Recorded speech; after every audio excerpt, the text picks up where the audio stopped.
Hey, what's up, y'all? This is Louisiana Swamp Rat.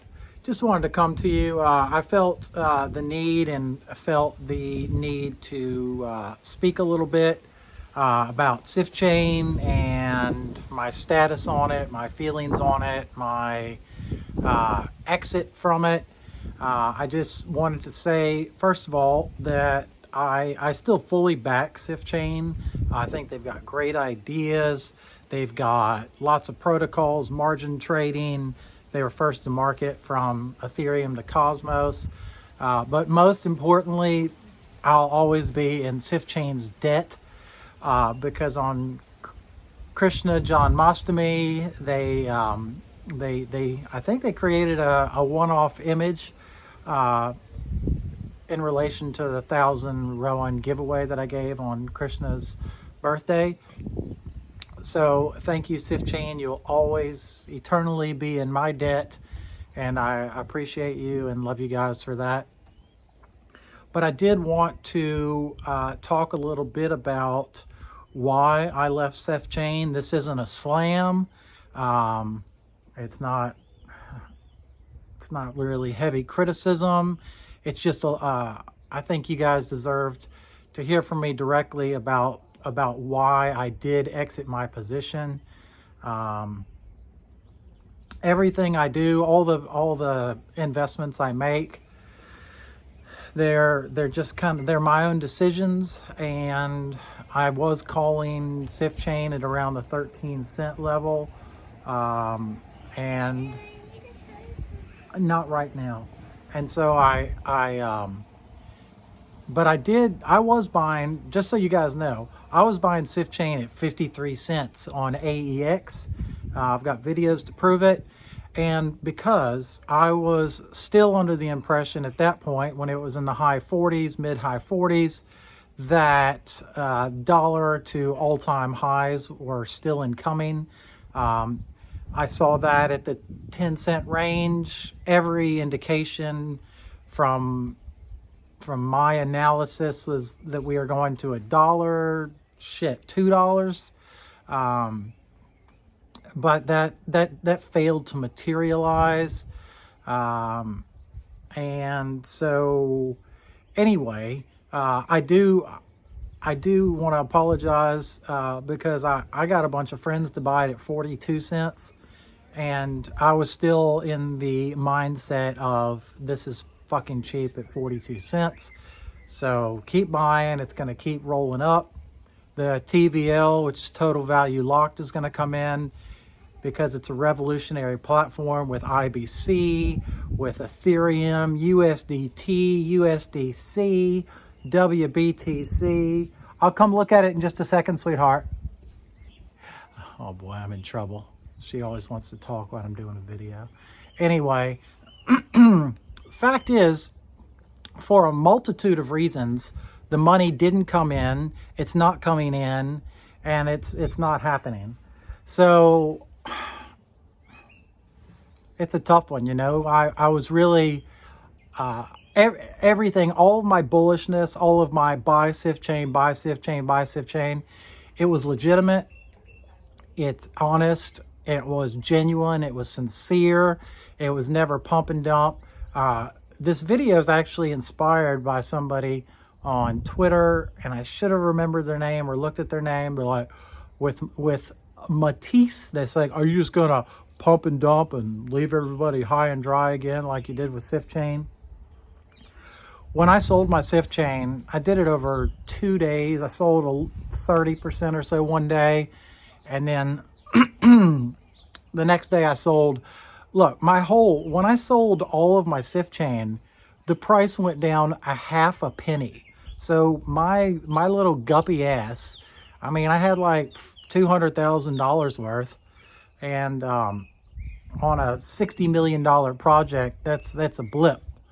So I didn't dump the price, I didn't shit on the price, I didn't fuck you guys over, I didn't make you lose money.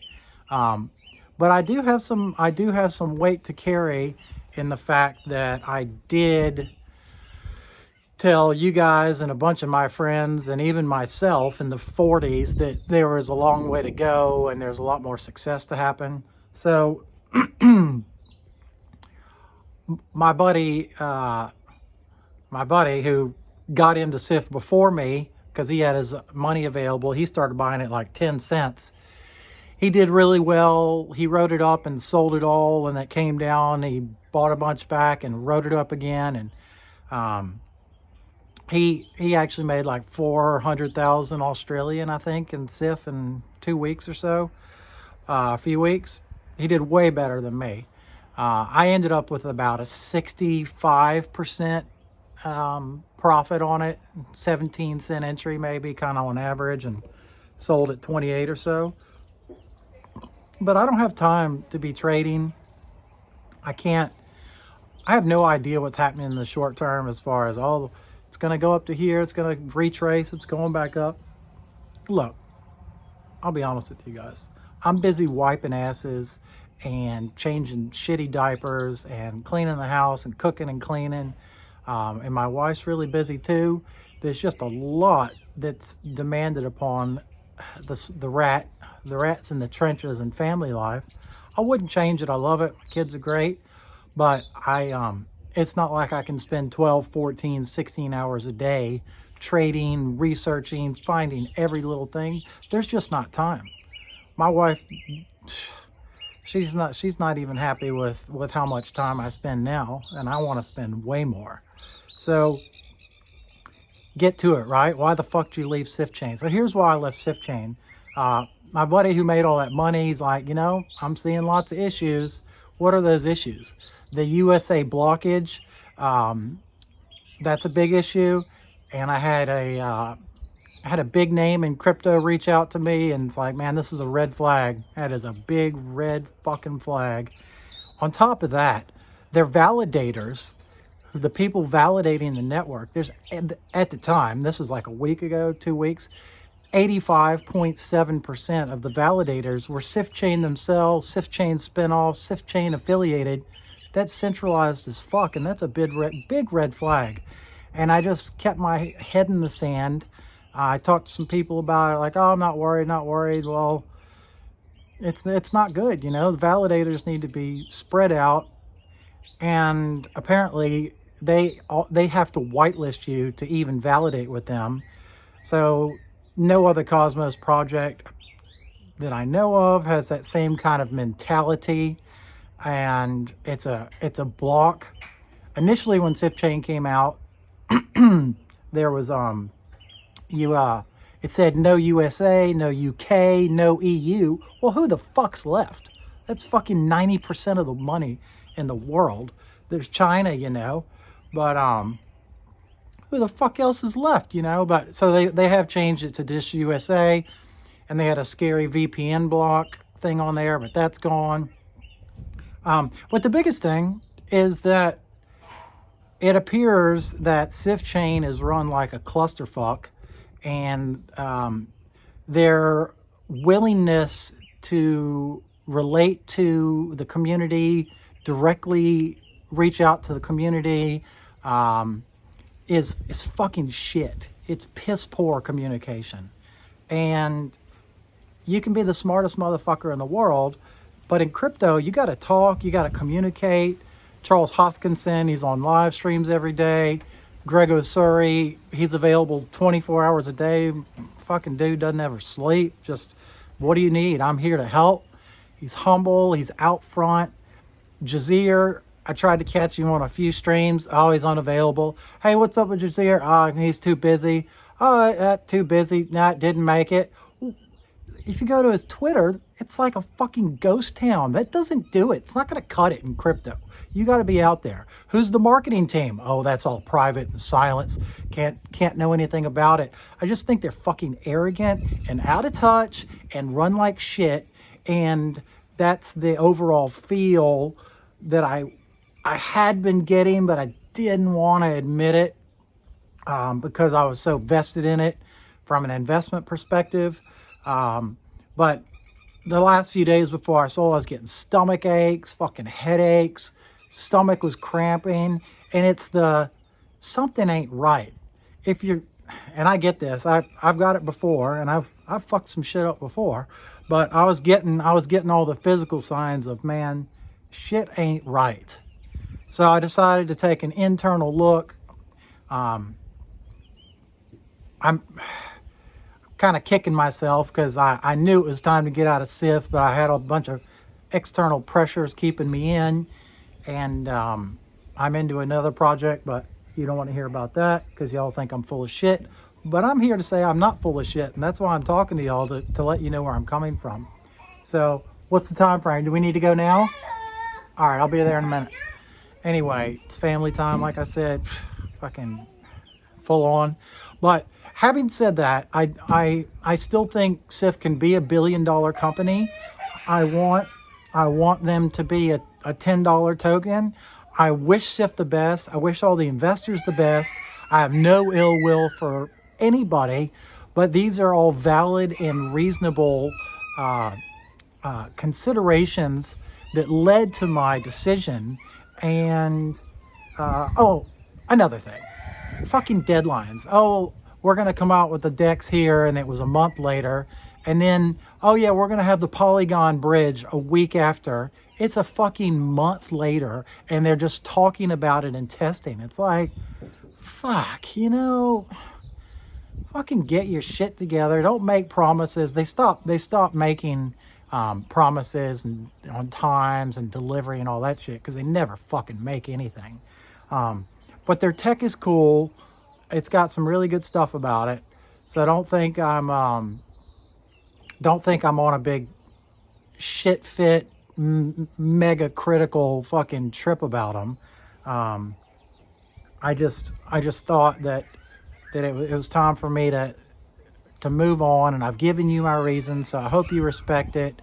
And I'm not a full of shit motherfucker, and I mean what I say. And I guess it's probably a flaw. If you asked anybody, they'd tell you that I've got a history and falling in love with projects and getting too emotionally attached, and then that leads you to poor decisions like, hey, shit ain't working, there's some problems, red flags. I always said if I saw red flags, I'd get out of it. And the red flags just were piling up. So anyway, that's my story, and my DMs are always open. I'll talk to anybody. I'll answer any questions, but I'm an out there dude. I put myself out here, I put my name out here, I put my location out here, I put my holdings out there. I'm wide open, and there's not many people who'll do that, but I don't give a fuck because I'm wide open. But don't reach out to me for things you can find like market cap of things or where do I buy this. I'm not up for that kind of stuff. So anyway, you can hear my kids crying in the background, and you wonder why I can't make clear decisions.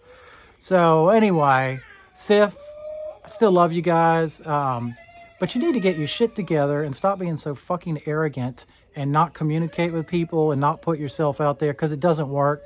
And nobody knows about Sif because you can say you're marketing or whatever, but you know, it's like I was kind of the face of Sift Chain on a lot of levels, putting myself out there, and there was no, like, I don't think I'm hot shit. I think I'm no shit. I think I am shit.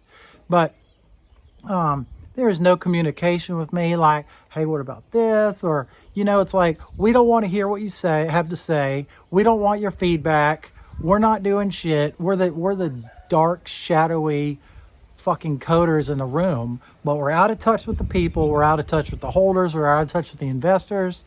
The fucking rewards are complicated as fuck. So they've got 10 million tokens they're giving away for the 6-week push. Well, you know what? Nobody's adding any motherfucking money. So spend those 10 million motherfucking tokens on marketing. Do something fucking smart. Fucking come out and talk to people. Make some moves, because your shit is not fucking working. It's not fucking working at all. Look at it. The TVL hasn't done jack motherfucking shit. And that's your fucking fault, okay? So fucking take it on. Take it on, Sif holders, Sif investors, take it to them. Say we're not going to stand for your fucking pussy-ass, lazy bullshit, out-of-touch, arrogant motherfucking stance, because it's failing. It's not working. I want it to work. It's not working. Sif out.